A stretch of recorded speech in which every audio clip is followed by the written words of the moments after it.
Hey guys! So எப்பொழுதுமே dinner வந்து நான் தான் சமைப்பேன். இன்னைக்கு வந்து பயங்கரமா சொதப்பியிருக்கோம். ஜஸ்ட் மிஸ்ல தப்பிச்சிடுச்சு. 8:30 வரைக்கும் தோசை மாவு தான் இருக்குல்ல, தோசை ஊத்திக்கலாம்னு சொல்லிட்டு ஜாலியா உட்காந்து ஃபோன் நோண்டிட்டு, ஸ்நாக்ஸ் சாப்பிட்டுட்டு, செல்லியோட விளையாடிட்டு இருந்தேன். அதுக்கப்புறம் ஃப்ரிட்ஜ திறந்து பார்த்தா, குட்டியூண்டு கிண்ணத்துல 2 கரண்டி மாவு தான் வச்சிருந்தாங்க. 4 பேருக்கு எப்படி 2 கரண்டி மாவு பத்தும்? இன்னைக்கு போச்சு, டைம் வேற ஆயிடுச்சு அப்படின்ட்டு யூடியூப் ஓப்பன் பண்ணி, தோசை மாவு இல்லாமல் தோசை செய்வது எப்படின்னு போட்டா, ஆயிரக்கணக்கான ரெசிபீஸ் அனுப்புது அந்த யூடியூப். அதுல எது ஹையஸ்ட் வியூஸ் போயிருக்கோ, அத மட்டும் ஓப்பன் பண்ணி பார்த்தா, செம சூப்பரா கிரிஸ்பி அப்படியே ஹோட்டல் ஸ்டைல் மாரி செஞ்சிருந்தாங்க.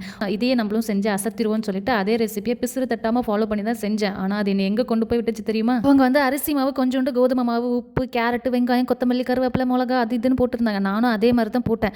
இது என்னமோ பயங்கர தண்ணியா இருந்துச்சு. வருமா வராதான்னு ஒரு யோசனையில தான் செஞ்சுட்டு இருந்தேன். நான் வேற 10 நிமிஷத்துக்கு முன்னாடி பில்டப் இன்னைக்கு உங்களுக்கு சூப்பரா ஹோட்டல் ஸ்டைல் ஒரு செம கிறிஸ்பியான ஒரு தோசை செஞ்சு தர போறேன்னு சொல்லிட்டு பில்டப் வேற.